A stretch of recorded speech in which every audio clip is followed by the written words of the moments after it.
When you hear the phrase review bomb, what's the first thing that comes to mind? I'm not a mind reader, but I'm confident that your answer was a large number of negative reviews of a game, movie, or television show shortly after it released. That's what we've been conditioned to think when the topic is discussed. Here's a prime example from a few years ago.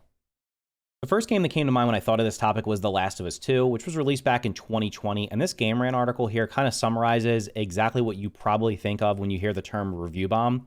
As it stands, The Last of Us 2 is the highest rated video game of the year so far.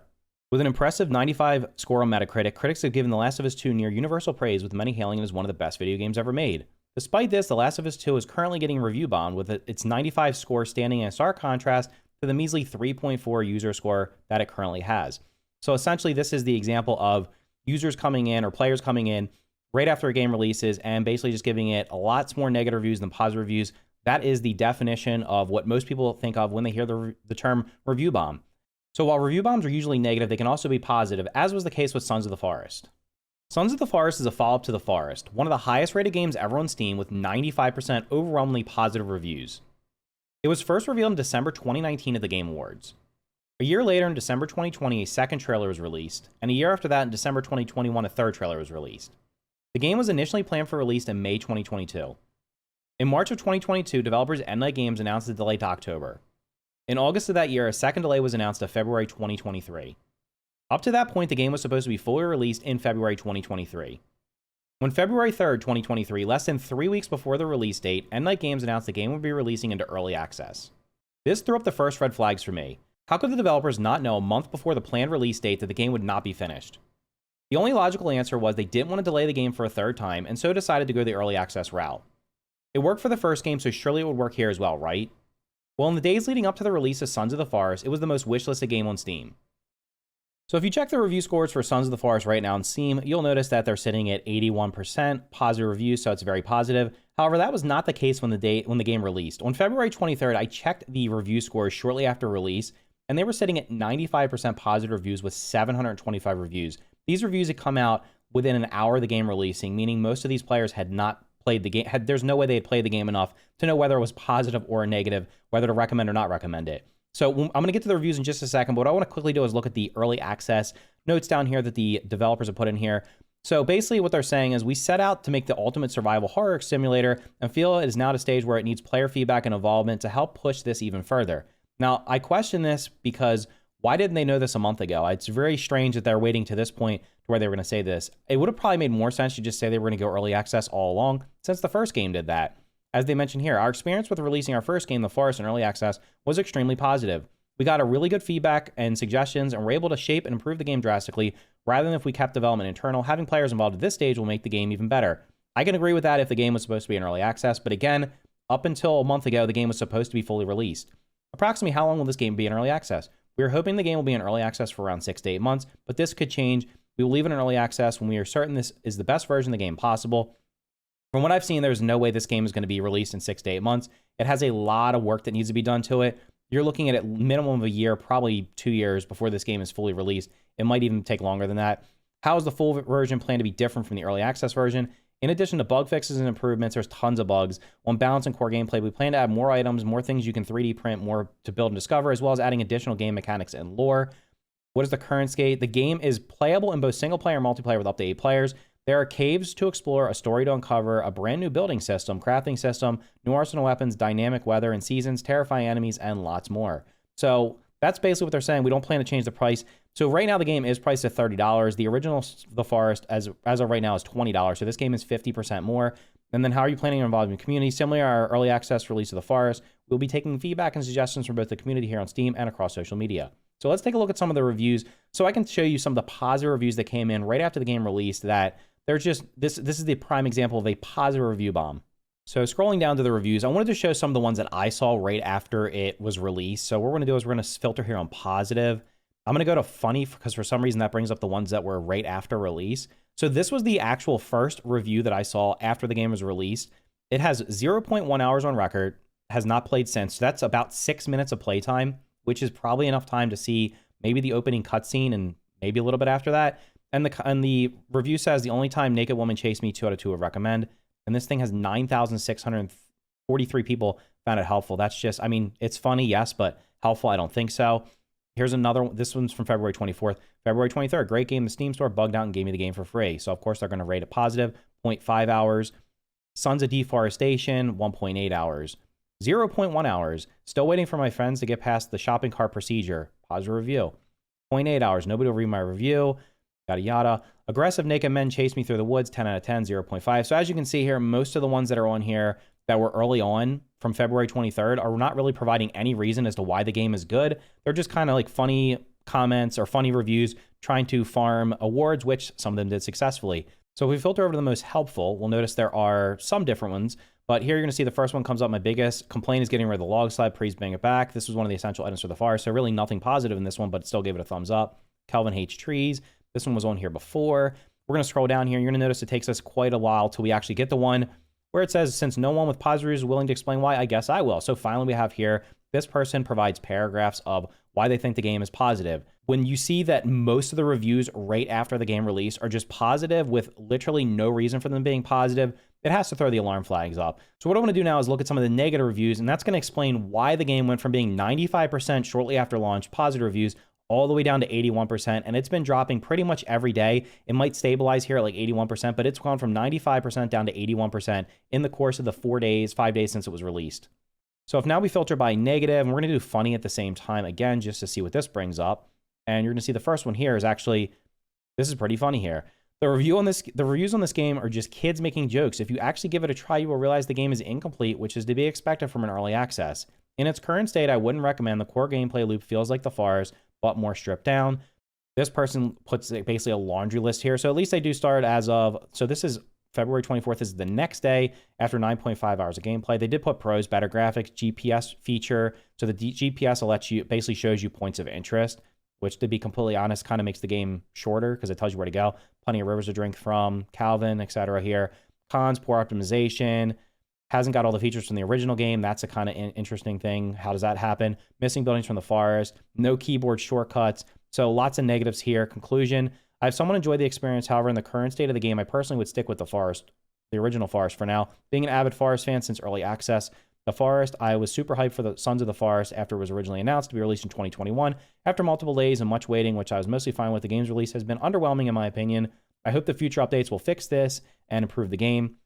And we can just scroll down here. There's just even more of these that are just paragraphs and paragraphs with all the things that are going on with the game. If you want to sling an end night $30 and it's nothing to you, then by all means do so. If it's going to be a choice between a week of good meals, playing pasta and ketchup, then don't. Help the choice of another game or this one, then I think carefully. If you're still undecided, stick the $30 in a jar, hide it under your bed, and find it around September time. So you'll notice here there are some negative reviews that only give one line, but for the most part, there's many here that are giving lots and lots of detail as to what the issues are, which is typical of negative reviews, especially for early access games. Now, one thing I did think I found funny was, and I'm not going to go through these, some of these that have comment threads, if you read through here, there are people literally just basically the positive reviewers that are just tearing apart these negative reviews, which are all founded. If you've played the game or if you watch someone play through the game, all these negative reviews are just pointing out things that are wrong and why the game shouldn't be why the game basically shouldn't have been released at this point, even though it is early access. I found many or most of the comments to these threads being people that were apologists for the game, basically saying, using his excuse of early access when the game was supposed to be fully released. Like, this game was not supposed to be early access. They decided at the last minute or at some point, we're going to put it in early access, just I almost as like a crutch, I guess, to not have to delay it again or to just have people forgive the fact that the game is flawed. As I mentioned earlier, the red flags came up for me when they announced the game was going early access. Sons of the Forest was on my Steam wish list for as long as I can remember, basically after I had heard about the game, because I saw that it was going to be fully released. Almost all survival games these days, when they come out on Steam or even on console, they release in early access and they sit in early access for a year, 2 years, 3 years, sometimes 4, 5, 6. There's games that have been in early access for almost a decade at this point. So at this point, unless a game is like really looks like it's close to finished or it's something I absolutely definitely want to play, I kind of just sit back and avoid early access, at least at the very beginning, because I'm not going to pay to be a beta tester. I'm just tired of doing that after doing it for the last few years. So what I did was, after the game released, I watched two people that I regularly watch stream different games, play through the game, and these are the things that I observed from it. So I do want to point out the positives, but we're also going to point out the negatives. So the positives from the game were the NPC companion, which was mentioned in some of those reviews, Kelvin. Basically, what you can do with him is you just basically instruct him to go get you stuff. So he'll get you logs, sticks, stones, stuff like that. Outside of that, he's basically useless. Like, he doesn't fight for you. I think he actually runs when there's enemies attacking or if there's enemies around, but he will go do the busy work for you of collecting logs. And then the other thing is the game looks super nice. Like, the graphics for the game do look nice. However, it is 2023, and you probably have seen games where they're just throwing them together. This isn't Unity, so they're not using the Unreal 5 engine, but there's games being thrown together by single people in Unreal 5 that just make it look amazing. So graphics-wise, I'm not super concerned about that. It does look nice, so we'll leave that as a positive. The negatives for me are going to be, and these were mentioned in many of the reviews. I didn't want to go through the dozens and dozens of reviews that were pointing all these things out, but these were the main things that I've seen from watching people play the game, and they've also been reiterated in many, many, many numerous of the reviews on Steam. The biggest negative I saw was the building is pointless and it's expensive. So it looks like the developer spent a lot of time revamping the building system. At first, it looks cool where you can chop the wood into like halves or thirds, or you can chop it vertically or horizontally to make building kind of whatever you want. But what you end up finding out is building is completely pointless. If you're playing the game just for the story, you don't have to build anything. You can literally just use a tent, pitch a tent to save and sleep. You can even pitch tents inside of the caves and the bunkers. So there's like almost no place, as long as the tent will fit, you can pitch it and save and basically just keep your progress going. There's literally no reason to build a base. If you just want to play the game and if you want to just do the whole survival thing where you're basically surviving just to survive and ignore the story, that's kind of, it's expensive to build, number one. It takes lots of logs to build each building piece. So there's that. They've removed building pieces from the original game. There are no doors in the game, and there are no gates in the game. So basically, you either have to build a fence all the way around, which the enemies can literally just either glitch through or climb over sometimes, or you have to leave an opening to it so you can get through, which they will walk directly through. There are no doors in the game. That's kind of interesting. The funny thing was, when I was on YouTube earlier today, I saw a video that said how to build a door in Sons of the Forest. That is comical to me. How is there a video where you're showing people how to build a door in a survival game when literally every survival game that has building in it has doors as a default option? That is mind-blowing they took that out. Basically, what I think they should have done was just take the original building, all the stuff you could build in the first game, even if they changed it where you could build it customized like they do it now, they should have every option from the first game and kept it in the second game, in this game, so that you could at least build all those things and then expand upon it over time. Or honestly, they should have expanded upon it at this point. But again, if you want to go back to the base defense thing, I think the way that works is the mutants don't actually even attack your base until after 10 days. So you can beat the game in less than 10 days, which we'll get to in just a second. But there's basically like no traps. The traps that you can put down, I think there's 2 basic traps. The mobs will just walk into them and one-shot them. They'll just break. They'll also one-shot your walls. So to me, the building, they spent a lot of time on it, and it's completely pointless. I've had this gripes with other games where the developers spend a lot of time building, and if the building is not absolutely necessary, just don't even put it in the game, or don't spend as much time on it, because it's not adding to the game. Next up is going to be the map is 4 times bigger, which should be a positive, but honestly has less content than the original game, which basically turns the game into a walking simulator. So you're going to spend a lot of time walking between the points of interest. As was mentioned in one of the reviews, they did add a GPS to the game. The GPS essentially shows you where most of the places you need to go to are. So there's not even really much exploring. It's literally go from this blip to this blip to this blip on the GPS, and you'll basically beat the game. And the map being 4 times bigger, you would think that would mean there's going to be way more mobs in the game, way more villages. There's going to be way more points of interest. Instead, there seems to be less than there are in the original game, which is a quarter of the size. So there's just large open areas. This is a problem with many open world games these days. The developers build giant open world games and literally have nothing in them. They're just empty spaces. Next up is the negative is going to be the enemy AI is pretty rough. Basically, if you don't attack a mobs, they usually won't attack you, especially early in the game. From what I've seen, I believe you could possibly get through the entire game as a pacifist, not attacking anything. Not sure about in the bunkers, because when the mobs are in there, I don't know what happens if you haven't attacked up to that point. But when you're out in the open world, if you walk up to a village and you haven't attacked any mobs, especially early game, you can literally just loot the entire village and leave, and they won't attack you. If a mob starts chasing you, just run away. It'll eventually de-aggro. If they're just standing there and they're looking at you and you don't attack them, they're not going to attack you. You can also get them stuck on things, like you can run circles around them and kite them in circles. They'll get stuck on things. Same thing happens with the companions. They will walk through campfires. I've seen videos of like deer being stuck on top of a house. There's no way they could have gotten up there. And again, the companions like Kelvin, and there's another companion where they literally just walk into the campfire and catch on fire, and then you have to heal them. Or worse off, they could end up dying. Like, it's just ridiculous. They touted the AI as being like improved and much better than the first game. I just don't see it. Another one's gonna be, now this could be a positive, but at the same time, it kind of takes away from the game. Loot respawns every time you load the game. So in the original Forest, you remember you go around and you find the loot crates. They're one-time things. In this game, what happens is you loot a crate. If you save the game and close it and reopen it, all the loot's back. So you can essentially get like infinite. If you find a place that has like ammo for your shotgun or your gun, or you find like food, you can literally just save the game there, pitch your tent, because you can pitch a tent anywhere, loot all the crates, close the game out, reload it, and do it over and over again until you have so much food and ammo you'll never need it again. The survival elements are also non-existent, basically. So it's supposed to be a survival game, but it doesn't really look like a survival game. The first game, water was kind of at a premium, or you had to build near water, you had to collect water and basically, cleanse it or whatever. This game, there's fresh water everywhere. All the streams, you can literally walk up to a stream and fill up your hydration meter. Food can be looted and respawns, as I mentioned. So there's literally no reason to hunt animals, trap animals, fish, because there's just like infinite food laying around. There's also no punishment for not sleeping or dying. If you die, you just respawn and get your backpack and you're good to go. In fact, there's cases where it's actually beneficial to just die and then go back and get your backpack. And then last but not least, the story is bare bones with an abrupt ending that makes absolutely zero sense. I honestly, when I first saw the ending to this game, my first thought was, did the developers go on ChatGPT and type in, write me a story, and then just throw it in at the last minute? Basically, the game consists of 3 bunkers that you go into to get key cards that will let you get to the final cutscene, which I'm not going to spoil at this point. You've probably seen it if you're watching this video. But if you go to the ending and the ending just happens and it's like the game's over.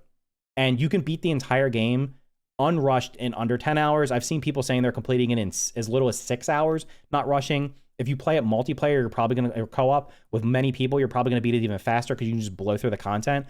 And it's just kind of like, overall, the game is just a disappointment. So anyway, I just wanted to point out this was an example of a positive review bomb where people went in without even playing a game that were just super hyped for it, went in, put in silly comments, gave it a huge positive rating early on, which led to many people buying the game that otherwise wouldn't have. This game sold 2 million copies in the first 24 hours, which is absolutely insane for an indie game. That is just like unheard of. Even for some AAA games, that's unheard of. So for an indie game to come out and sell 2 million copies, based almost solely on the fact, I mean, it was the most wishlisted game at the time of release, but the fact that it had such high reviews early on, people blindly went in buying it, and now obviously many of them are regretting it because the review score has come down drastically. There's more than 10,000 negative reviews, which is pretty bad for a game that is the follow-up to one of the most highly rated games ever on Steam. Like I mentioned, the original Forest was 95% overwhelmingly positive. It did have a rough early access, but people forgave that because it was an indie developer, their first game. This is a sequel to that. They sold 5 million copies of the first game. They could have just built off of what the first game offered and just made it better. Instead, all they did was strip many of the things out of the game that people liked, as you saw in some of those comments. Even the positive reviews point out a lot of negative things, and then just produced a basically empty world that was bigger, that has a thrown together story that feels like, it almost feels like it was put together in an hour. And basically what you're left with is a shell of a game that was sold to many, many, many people because of the early reviews and because of the hype of the original game. And overall, the game just fell flat on its face. I might be playing Sons of the Forest at some point in the future. Right now, I'm going to wait and see. I'm going to let them fix the game. I'm not going to be a beta tester anymore for games like this. So anyway, let me know what you think in the comments down below. Did you play the game? Were you one of the people that enjoys it? If you enjoy it, that's great. If you don't, let me know in the comments down below. If you found this video helpful, make sure to hit the like button. And here's another video you might find helpful as well.